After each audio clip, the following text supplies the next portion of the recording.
Velasco, and thank you for reading. Manny Pacquiao, I told, I don't think there'll be a problem for Manny. As it's there, very fights. But every once in a while, the mind can also be controlled and muscle.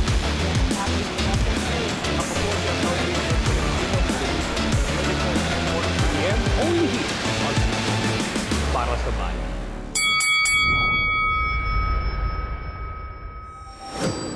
That's the opening bell for Round by Round presented by Eastern Communications. Mabuhay Pilipinas! Welcome world! I'm Nisi Casiano. And I'm Dennis Principe. Attorney Ed Tolentino will join us later on in the show. Karl James Martin is officially a world-ranked super bantamweight. He now occupies the number 14 spot in the IBF rankings. Dennis, so far in his career, and nito nga si Karl James Martin, he hasn't fought outside the Philippines. His last 4 fights were against fellow Filipinos. Why do you think IBF made a move to put him in the top 15? Ano ba gusto mo marinig? On the outside looking in o as an insider talaga? Well, as far as the rankings is concerned, alam mo ngayon kasi with the pandemic still ongoing, marami talaga mga surprising Turn of events. moves, and turn of events, as you call it, so pagdating sa rankings, and we know very well na mahirap talaga makakuha ng activities, ngayon, and probably it helped Karl James Martin a lot, na naging active siya.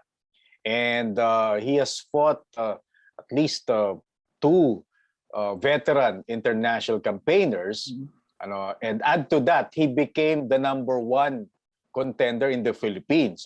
And if you look at the super bantamweight division ng Philippines, he's the most active actually. And add to that, him being given or being made as the mandatory challenger to the defending champion, who is Mark Anthony Heraldo.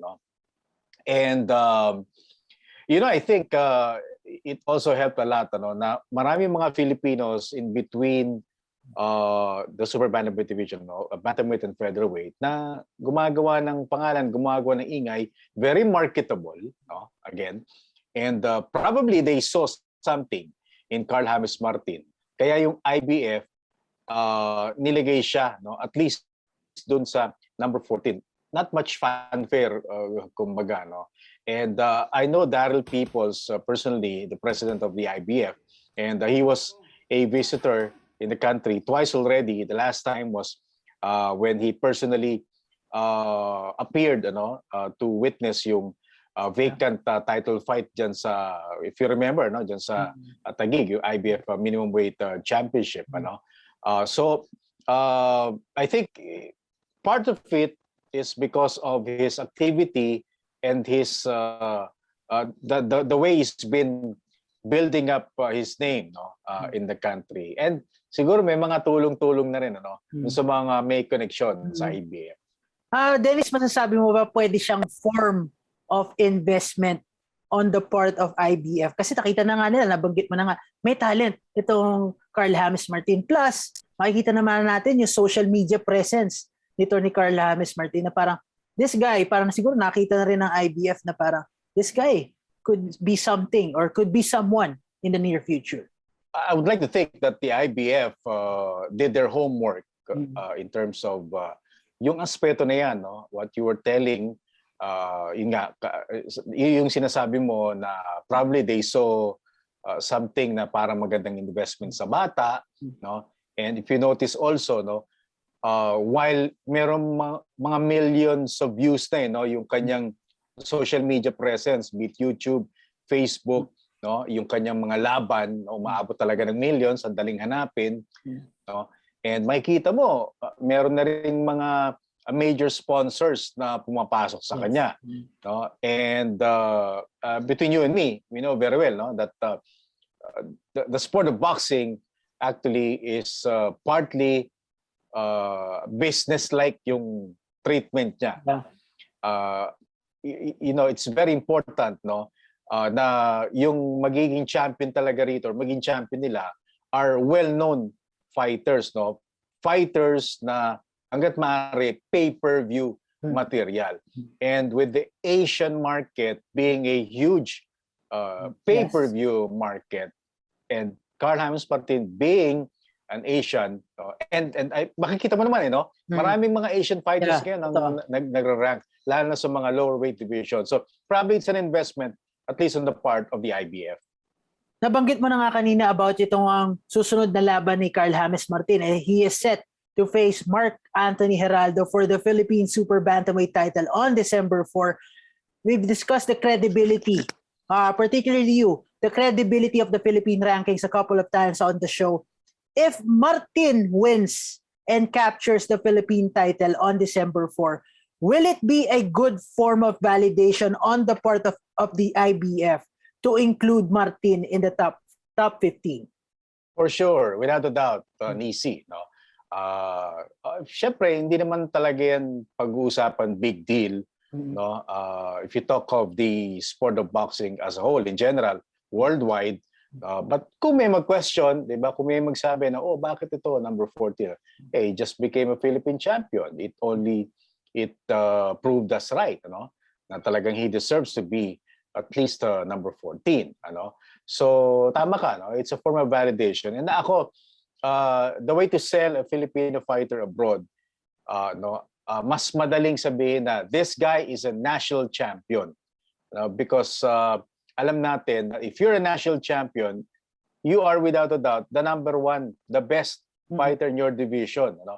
Outside of the world-rated fighters, of course. Kasi alam naman, within the boxing circle, if you say na he's the WBO Asia Pacific, WBA Asia, and everything, ba? Alam mo na you can choose, you can cherry pick an opponent. Whereas if you are a Philippine champion, you only have 9 or 10 fighters to choose from. No? Wala kang mapipili o may iwasan, lalo na pagka sinabing mandatory. It's either you vacate the title or challenge your mandatory challenger. Dennis, if Martin wins over Geraldo, do you see him defending the title a couple of times before heading overseas? Or do you see him chasing fights overseas right away, which will help him garner international recognition? Going abroad has to be the main option for Karl Martin. But okay, sasabihin ko na siguro, yung nalalaman natin within the team. The guy is not in a hurry. Even the entire team, they recognize that it's still a process. He's a work in progress. Okay, for one, he has tapped what seems to be, or who seems to be, a very good conditioning coach, in Coach Mel Lantin. This will be his second fight, being the conditioning coach of Karl Martin, and medyo nag-click na, yung sa conditioning. After that, they're looking at getting a dietitian. Importante yan. And then probably a veteran trainer, to join the team. And if ever, a good manager to help them financially. So if you look at those aspects, hindi ganun kadali, kasi madali magsabi, manager ka, pasok. Dietitian ka, go. Ang ako na lang siguro, ang payo ko sa kanila is get someone and then be open-minded. You invite someone and be open na if this will work, good, sama tayo. Because I'll tell you, they tried a dietitian, it didn't work. So maganda naman yung usapan, But their effort to get a dietitian nandun pa rin because they know that they need to form a team. At maganda na nga, may pandemic, medyo mabagal yung kilos, and time is on their side, it's only 22, so there is still enough time, for them. Ang sinasabi lang is that if you go abroad, hindi yung dun ka pala magsisimula. Dapat hinug ka na. You already have a team on your way to campaigning abroad, particularly in the United States. Dennis, we talked about Mike Plania a few episodes ago. Plania is ranked in 4 different organizations at super bantamweight. As we discussed, Plania has the luxury to take on opponents who will give him activity before fighting the big names in his division. But let's say those activity fights will be able to maintain his position at number 9 in the IBF rankings. On the other hand, you have Martin sitting at number 14. It seems there is a chance that the two could cross paths. How do you feel about a matchup between the two?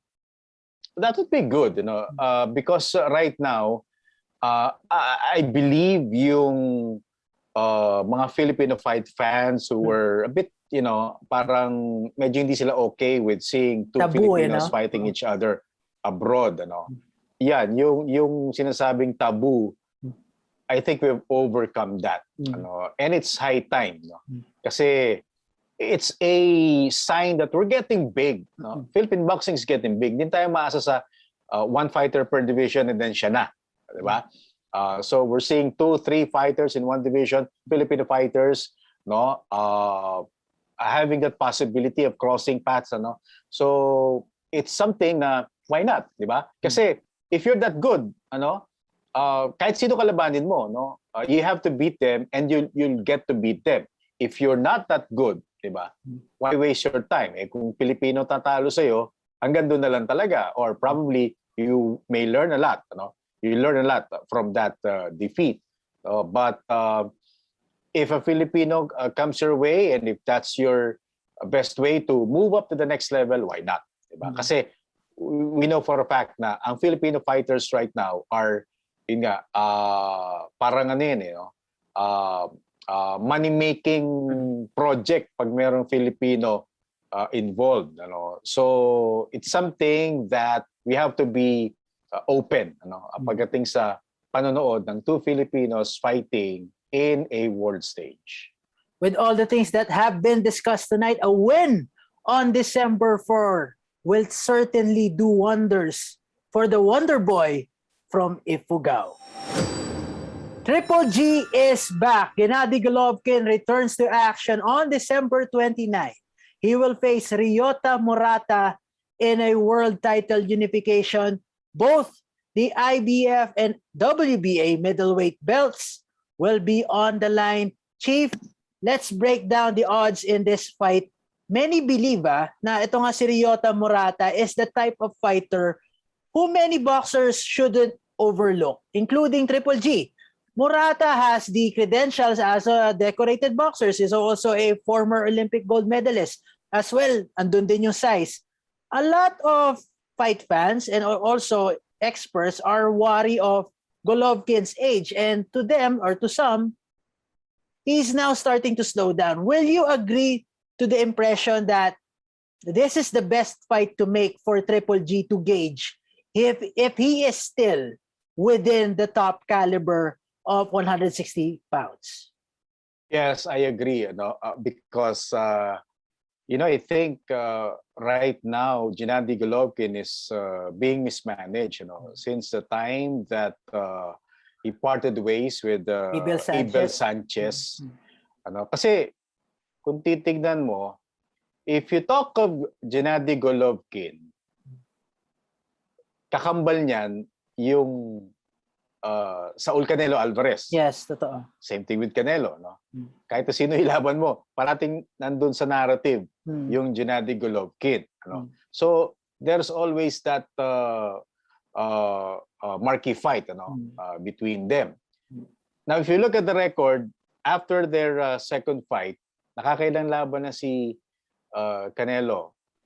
4, 5 fights already, whereas si Gennady, looking at his record, ilan pa lang, I think 3. This is the 4th, 4, 3 or 4. But he fought.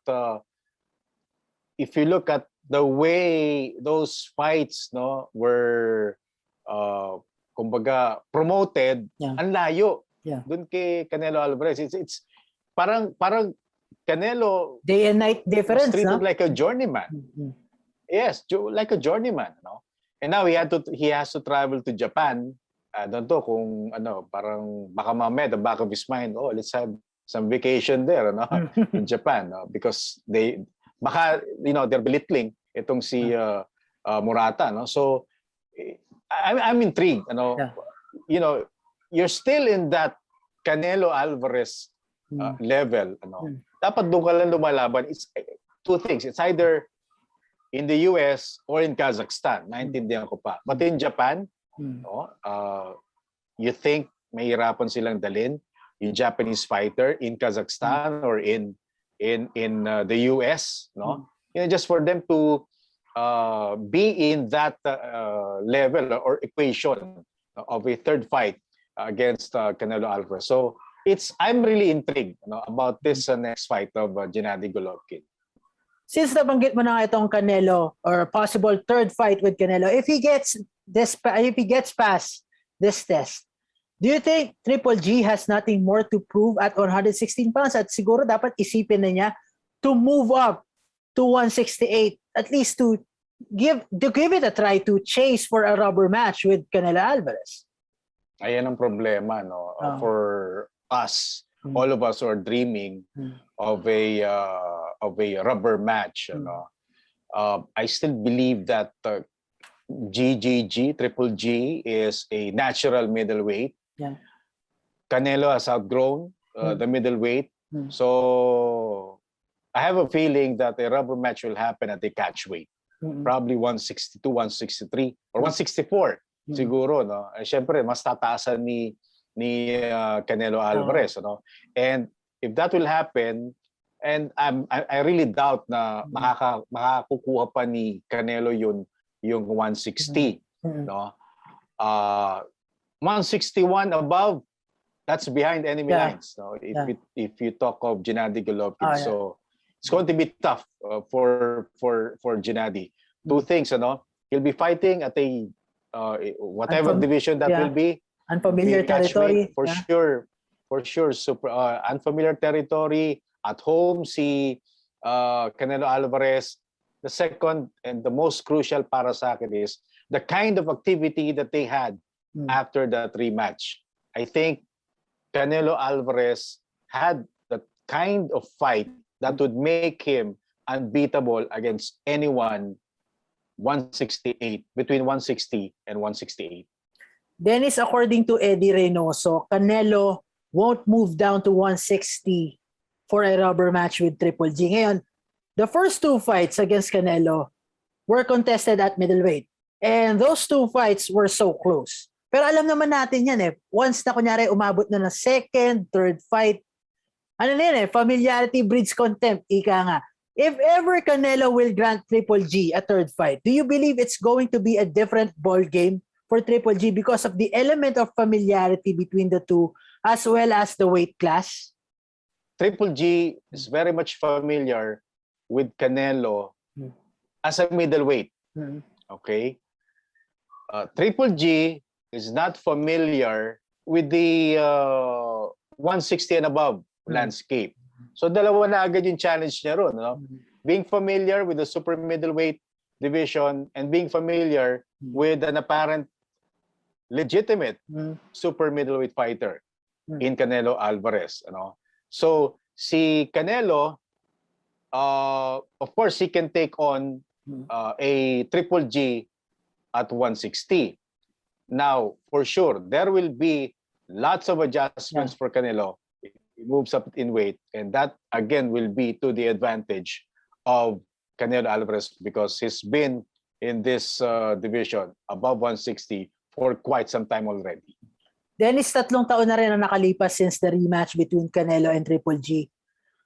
Kung ikaw ang tatanungin, gusto mo pa ba makita itong pangatlong sagupaan sa pagitan nila? Or would you rather see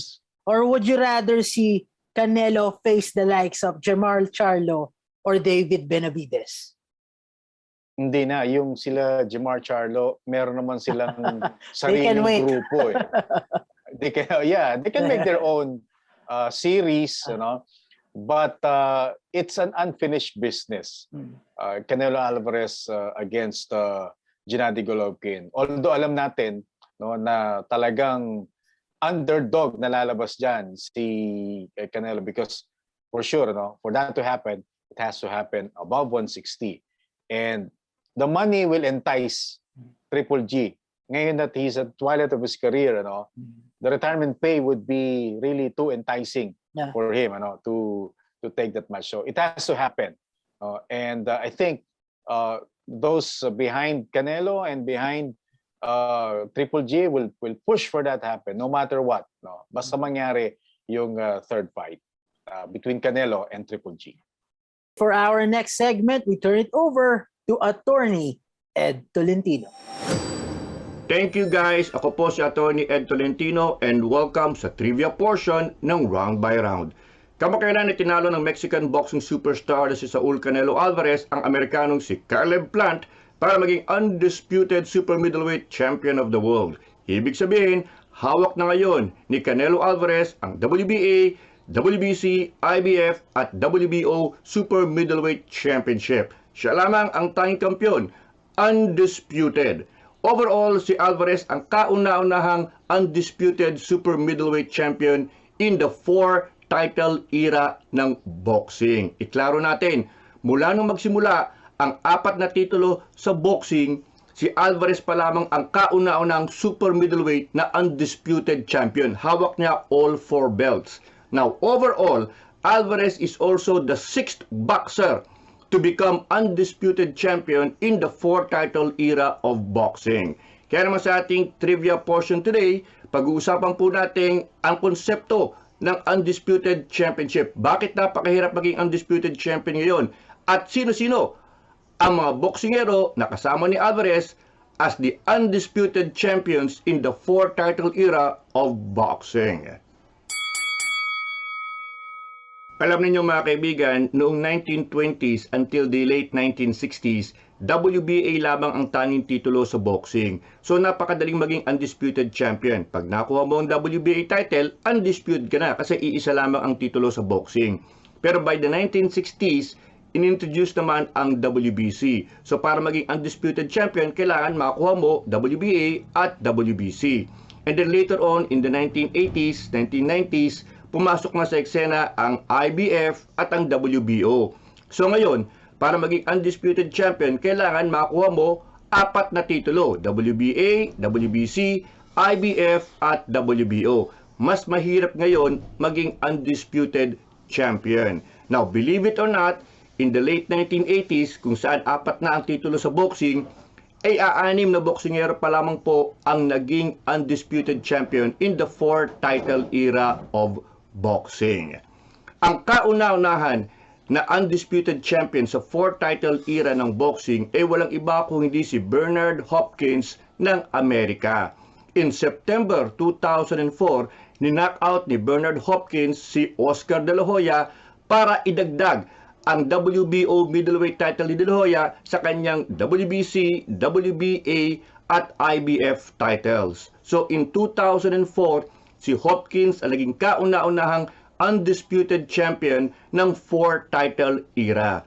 Now, a year later, in 2005, natalo si Bernard Hopkins kontra kay Jermaine Taylor ng Amerika. At dahil sa pagkatalo ni Bernard Hopkins, nakuha ni Jermaine Taylor ang all 4 belts sa middleweight division, WBA, WBC, IBF at WBO. So, Jermaine Taylor became the 2nd undisputed champion of the 4-title era. Now, after Jermaine Taylor in 2005, believe it or not, it took 12 years bago nagkaroon ng undisputed champion ulit ang boxing. In August 2017, tinalo ng Amerikanong si Terence Crawford, si Julius Indigo ng Namibia para i-unify ang junior welterweight titles. So in 2017, nakuha ni Terence Crawford ang WBA, WBC, WBO at IBF junior welterweight titles. He became only the 3rd boxer to become undisputed champion in the 4-title era of boxing.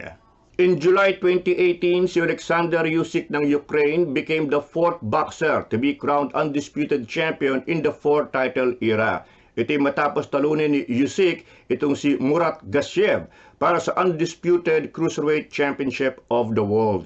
Ang coronation ni Usyk ay nangyari through a special tournament na ginawa ng World Boxing Super Series. Nagkaroon ng torneo para magkaroon ng iisang cruiserweight champion. At ang nanaig sa nasabing torneo ay walang iba kundi si Usyk. Iyon nga lamang, later on, umakyat sa heavyweight division itong si Usyk kung saan tinalo niya kamakailan si Anthony Joshua. So yung cruiserweight titles na na-unify na ni Usyk ay muling nagkawatak-watak. In May 2021, si Josh Taylor ng Inglaterra became the fifth undisputed champion of the four-title era ng kanyang talunin si Jose Luis Ramirez ng Amerika. Si Josh Taylor ngayon ang may hawak ng WBA, WBC, IBF at WBO Junior Welterweight Championship. Ididepensa niya ang kanyang undisputed title next February. At ngayon, ang pinaka-latest, ika-anim na miyembro ng exclusive batch na ito ay walang iba kundi si Saul Canelo Alvarez ng Mexico. Itong si Alvarez, naging undisputed super middleweight champion by beating Rocky Fielding, Callum Smith, Billy Joe Saunders, and of course, pinaka-latest, si Caleb Plant ng Amerika. At yan mga kaibigan, ang Magnificent Six, anim na undisputed champions mula nang i-introduce ang four-belt or full title era sa boxing. Ako si Atty. Ed Tolentino, at yan ang ating special trivia sa Round by Round.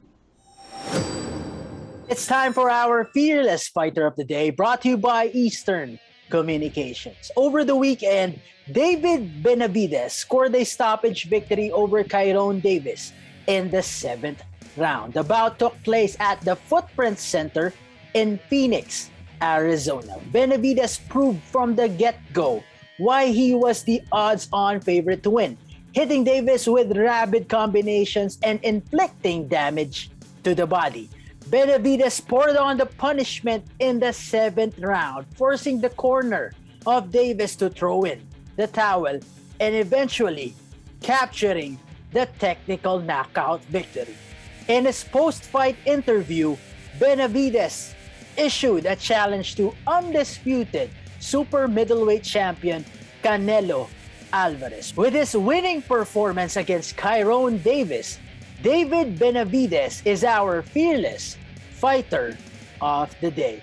Now is the time for reliable connections. Eastern Communications Fiber One is ideal for powering small, medium enterprises that are on their way to digitizing their business and pushing forward to a strong and fearless tomorrow. Do contact 53007,000 or visit their website eastern.com.ph for more information about the service. And that's our Eastern Communications Fearless Fighter of the Day.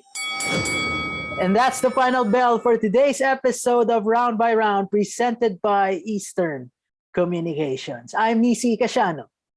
And I am Dennis Principe. We are on Facebook on Monday to Friday and our YouTube channel. No? So don't forget to like, follow, share, and subscribe right now. Boyet Season, Ryan Sangalia, and Dennis Principe are working the fights for you tomorrow. So catch them on the next Round by Round. All boxing, all Filipino, all the time. See you tomorrow.